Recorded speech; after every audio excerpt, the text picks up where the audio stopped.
welcome back to Sip with Joy, a show about a girl, her wine, and her feelings.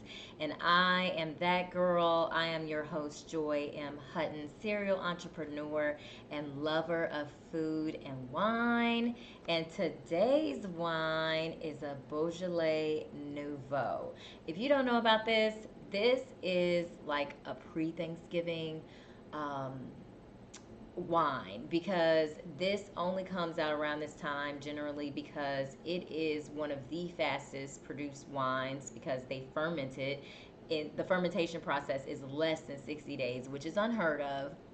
Beaujolais is one of my favorite wines, but Beaujolais Nouveau is produced super fast and it comes out like just in time for Thanksgiving. So if you still have time, go grab you a bottle of Beaujolais Nouveau. This is out of France and it's really good. And you know I'll tell you about it on the Sip of the Day on at Sip with Joy on Instagram. So make sure you do that.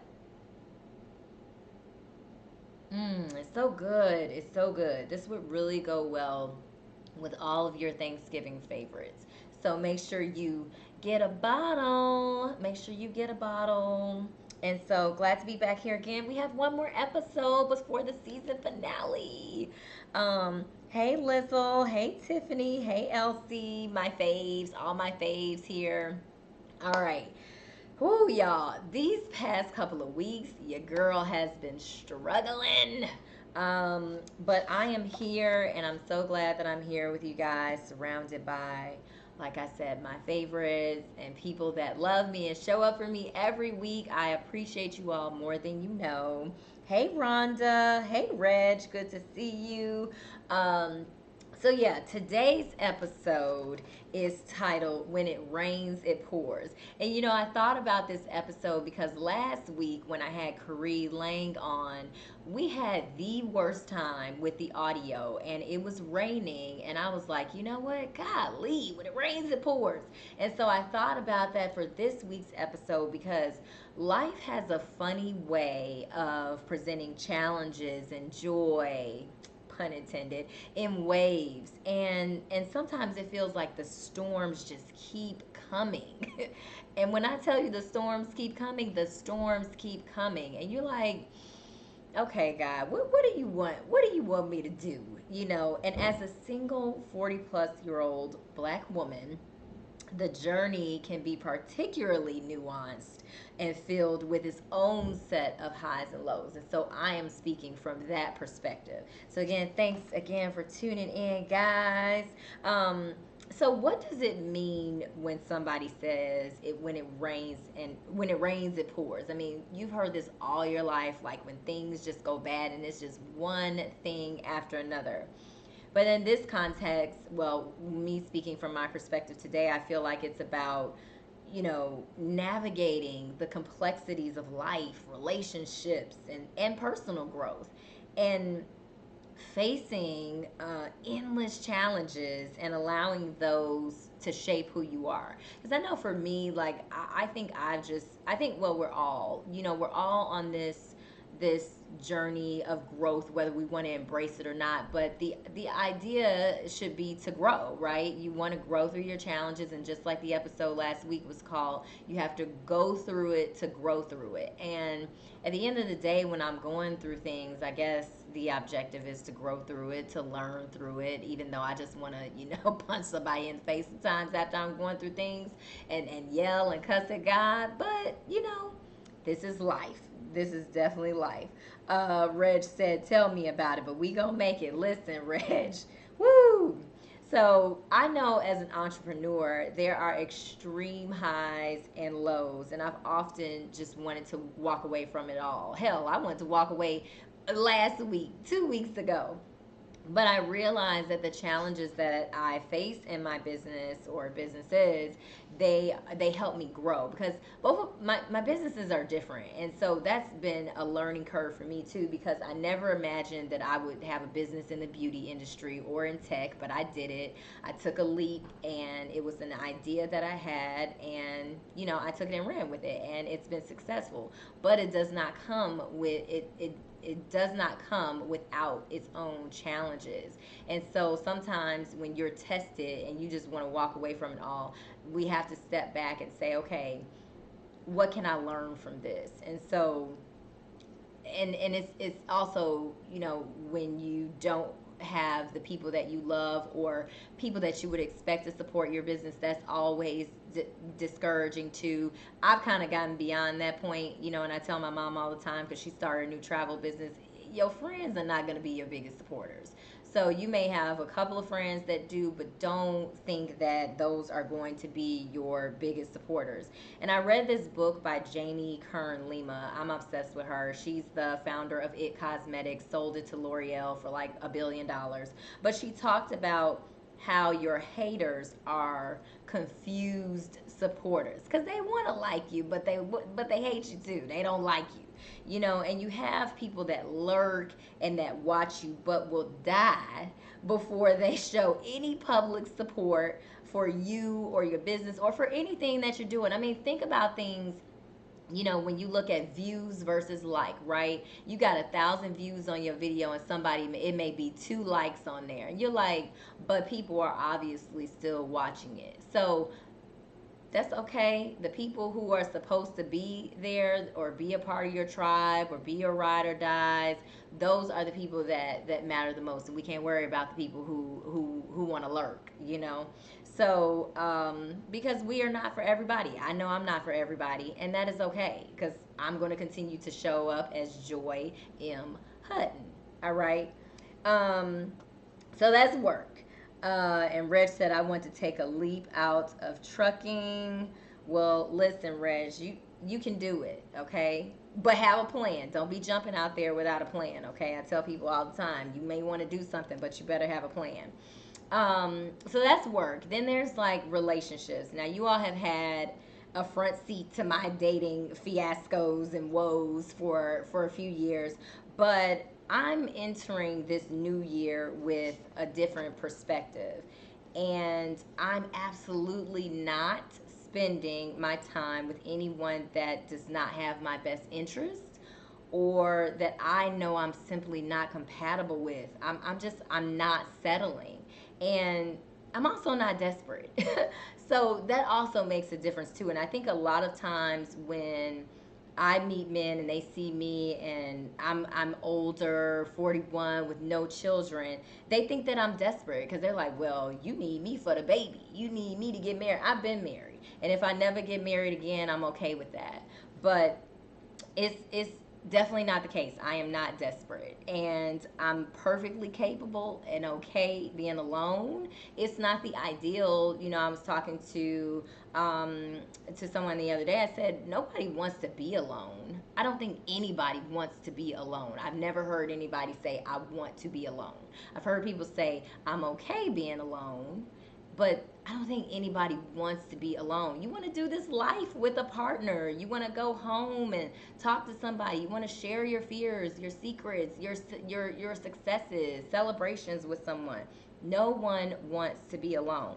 So, but again, I'm not desperate and I'm not settling. And, I've just resolved that I can't keep putting myself through an endless cycle of men who don't want what I want. I'm just tired. So, but that's up to me to stop the cycle, right? Because I can blame all these, no goods out here, but it's not them. Well, it is them, but I also have to decide that I'm not going to put up with things that I don't want, with behavior that I don't want. I have to walk away. And so I'm getting better. I'm getting better, because I'm like, I don't have time. I don't have time to waste. I mean, I want a little Thanksgiving boot, a little cuddle buddy or whatever, but at what cost? Not at the cost of my peace, my sanity. I'm not gonna do it. I got Gigi wherever she is.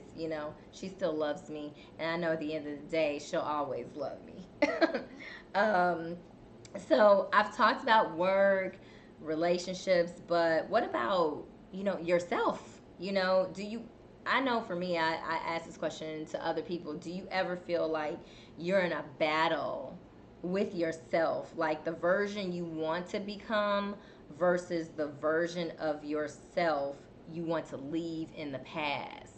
And I was at church on Sunday, and the sermon, the pastor was saying, you have to divorce your past in order to marry your future. And I was like, ooh, say that again. But you do. We hold on to so many things in our past that keep us from moving in the future. Yeah, moving towards the future. And I know in my 40s, like, I have been shedding old habits that have led to poor decisions in the past, getting with poor partners or whatever the case may be. And also societal expectations, letting go of those societal expectations of where people think I should be in my life. I should be married, I should have kids, I should be doing XYZ. Yeah, shoulda, coulda, woulda, but it didn't happen, and it's not your plan, it's God's plan. So thank you and good night. um, and then also just showing up as myself unapologetically. Like, again, you may not be for everybody, I'm not for everybody, and so the people who will be there for you are going to be there for you. And my dad tells me all the time, if you end this life with two good friends, then, or one, shoot, then you're doing good, because not everybody can say that. And so um that's what it is for me. But it's also me being true to joy, so at the end of the day, it's like, okay, on this journey of self-discovery, are you being true to yourself? Are you writing your own narrative, or are you letting somebody else write the narrative for you? And for me, I'm writing my own story. All right. um and then you have just life, y'all. Life be lifing. See, I need a drink on that note. Life be lifing. What Reg said, I don't remember. Are you open to long distance? I have a friend in Chicago. He's a solid 49 and no kids. Was married once as well. I gotta see pictures, Reg. I can't be out here just committing to just anybody and everybody. Um, and yes, I am open to long distance, but I prefer someone who's in the same city. Long distance becomes increasingly difficult. I've noticed the older that I get. I used to say that I wanted long distance, and then now I'm like, ooh, but I really just want you to come over tonight, and then you got to fly 2,000 miles. So it's it's difficult. I'm not saying that I can't do it and that I won't do it. I prefer someone that's in the same city as me the older that I get. So I was talking about life. So I know for me, like, when you talk about when it rains, it pours, and when you think you've finally gotten out of something, like, I know I went through a 2.5 year hellish divorce, came out of that, and then when I was at the point where I was like, okay, I'm peaceful, I'm ready to receive love, all this stuff. Went on the dating show, and then while filming the dating show, my sister passed. So it's like, man, recover from that, and then my sister passes. And then I'm trying to run two businesses and then just survive. So it's just like, can I just get a break? And I always hear, at church, people saying, you can't grow without the challenges and without the storms. But sometimes you just want some peace. You want a break. And it's like, where is the light at the end of the tunnel? So yeah, life be lifing, and sometimes you just want a damn break.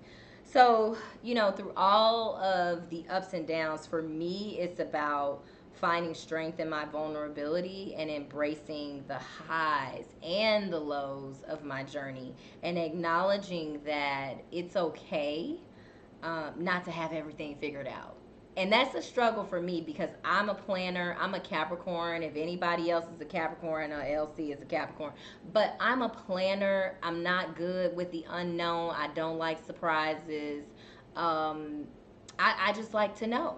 And so that's difficult for me because I'm like, okay, God, well, you gonna tell me, what to do next? And no, he's not. He's sitting there on mute. He got me on mute, and he's like, no, I'm not. So that is difficult for me because I'm just used to having everything thought out and planned, and I've just learned to become more spontaneous and learn to just go with the flow a little bit more because I don't have everything under control. And I know that, people see me on social media or people see me out and they think I have it all together. I do not. I am human, just like the next person. I do not have it all together. Sometimes my life be in full on shambles. So I am not perfect by any means. I do not have it all together. Um, so speaking of other humans, and I'm not going to spend too much time on this subject, but the what the sip. I know you all have been following Cassie and Diddy, and I'm not gonna say too much about them in particular because I don't want the Illuminati coming for me. So I'm gonna leave it at that. But I will say this: people really need to stop talking about the time that it took Cassie to say something and that it was just all about money. She lost money during that process of being abused. She wasn't able to pursue her career, whatever. But the time, it takes a lot of courage for someone to come out and say that they were a victim of rape or abuse. And speaking from the perspective of someone who has been in both of those situations, it's a lot of emotions that come with that. You're scared because then you have to put yourself out there because you're a victim of this. You may be trying to protect another black man from going to jail because I know that was me. I didn't want this guy to be in jail. I'm like, oh, another black man is gonna be in jail, but at what cost? I'm the one suffering. I'm the one traumatized. I'm the one being abused. And so it takes a lot. So I think when we with anything, when we think about responding to a situation, we really have to take a step back and look at the big picture, not just these minute details. But it's so many people that have an opinion about when she should have did this or why she shouldn't have did this and why she asked for money and why. It's just so many things. And so, but like I said, when you are a victim of sexual assault, physical abuse, or whatever, I think that, like I said, it just comes with a lot. And a lot of the times, when you go to the police, and depending on who was the abuser, the police won't believe you.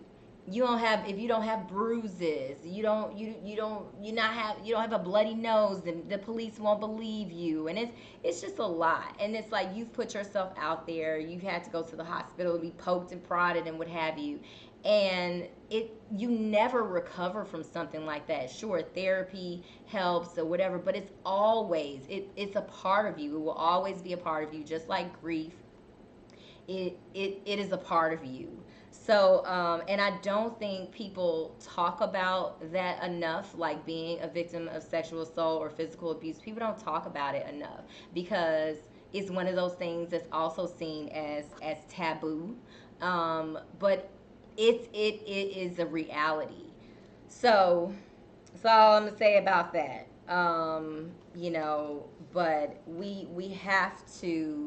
we got to be careful what we say out there. That's all. And so as I close out this year, I hear a lot of people. We got one more episode. This is not the last episode, but next year, not next year, next episode, we're gonna have Cornelius, the champagne master, on, and I'm excited because it's like, what better way than to end with popping champagne? So, but I hear a lot of people say, let's end the year strong and let's end the year with a bang. Listen, I am tired of being strong. I don't want to be strong.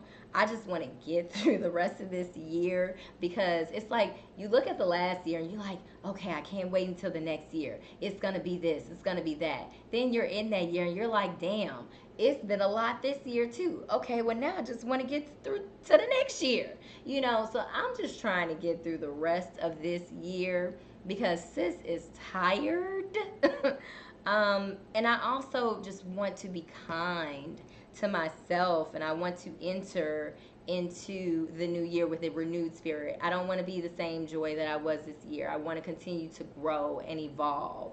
Um, so let's see. Reg said it. Yes, it happens with women and men. Yeah, absolutely. So I'm looking forward to coming back with Sip with Joy. Like when I think about a lot of the topics that I've had on this show, these are topics that resonate with me, and hopefully they resonate with you too. But there are things that people just don't talk about, and so this is why I'm using this platform to do so. So I look forward to coming back with another season. One more episode for this season next week, and then I'll be on break. But I just appreciate you all. Thanks for rocking with me. And y'all know when I do these episodes by myself, they be getting shorter and shorter and shorter.